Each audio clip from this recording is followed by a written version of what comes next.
Hi everyone, I am excited to share with you what I have learned about the amazing artist Ruth Asawa. She was a Japanese American artist in the end of the 1900s, the 60s to the 90s basically, and she has a long legacy and has had a huge impact on art and sculpture, and I'm excited to share that with you. A little bit about Ruth to begin with. She was born in 1926. She was an artist, an activist, a survivor, and a mother. Primarily, we know her as an artist. We'll get into that in a minute about all of the amazing works of art that she did and her legacy, as well as the activism that she did for racial equality and art education. But she was also a survivor. She and her family lived in or I guess were forced to go to a Japanese internment camp when she was a teenager.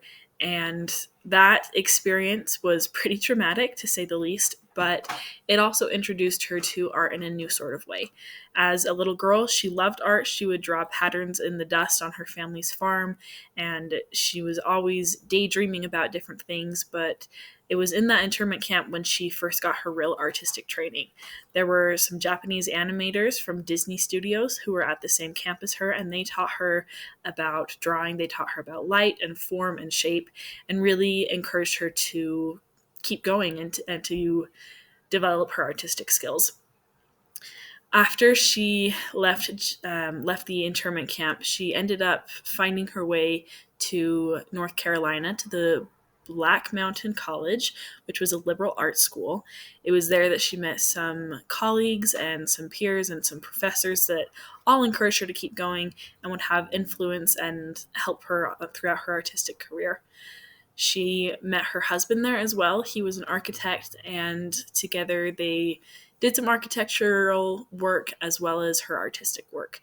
Her husband is white, which was a problem for both of their families. They were disowned by both of their families because of their interracial marriage. And because interracial marriages were illegal except in two states, they had to move to California instead of North Carolina where they were living. So they moved to San Francisco and stayed there for the rest of Ruth's life. And so when we look at her work and her legacy, most of it is in San Francisco.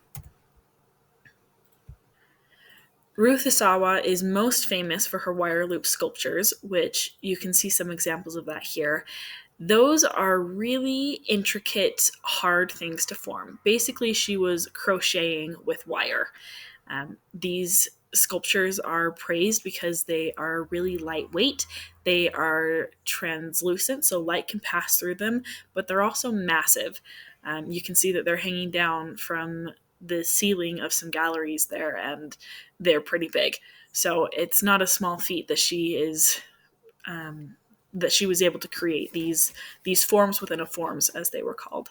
But it wasn't just her sculpture that she really was good at. She said that she would draw every single day, and that helped keep her creative. It helped her understand line work, especially. You can see that in the two examples that are listed here, B and E, that she was working with really simple lines. And because of that line work and learning how to make an exterior and an interior shape with very thin lines, her sculpture work was really good at that as well. Yeah, so that's a really interesting thing to see, those crossovers between her 2D and her 3D work. As far as Ruth's legacy goes, the way that she made those sculptures was completely revolutionary. She changed the way that 3D sculptures and contemporary art is really done in that sort of way, because no one else had used wire as a medium like that before. Wire weaving into sculptures was a pretty new thing. The other side of her legacy, besides the art, is her activism. Like I said, because she was in an interracial marriage, there were a lot of prejudices that she and her husband faced. It was hard for them to get work, especially her. It was hard for them to make ends meet. And it wasn't until people started recognizing her amazing talent as an artist and started displaying her work in large galleries that she really made a name for herself and was able to be successful with her family. But besides that, art education was something that she was really proud of and something she was really passionate about. She helped found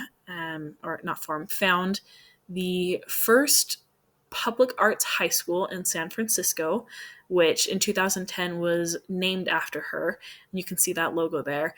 And that school is dedicated to helping students become more involved in the arts and performances. It's in the heart of the Civic Center in San Francisco. So the ballet, the jazz orchestra, the theater, arts, all of that is right there. So people in San Francisco know her for that, as well as for her public commissions. You can see one of those examples, that fountain down at the bottom.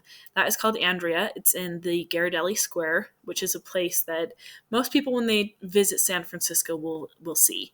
So it's very well known. It's very famous. It was not very appreciated when she first created it. There was a lot of controversy over it because it's a mother breastfeeding her child, but also because the square, they wanted it to be more modern than this. And she has a fairy tale mermaid who is also a mother, and the creators of the square didn't think that that was cool enough, basically. But her philosophy is that art should connect everyone and everyone should be able to connect with it. And so she wanted that fountain to be something that everyone could relate to. It's a really cool thing to look at. I would recommend doing some of your own research into that fountain and looking at it, and maybe visiting it in person. So in conclusion, Ruth Asawa was an amazing artist from a very difficult background. As a Japanese American citizen from an internment camp, to colleges across the United States that recognized her, to her activism in San Francisco, she has a large legacy to live up to, but she does it very well. Her work is impressive, her work is inspiring, and it is something that is worth remembering. Thank you.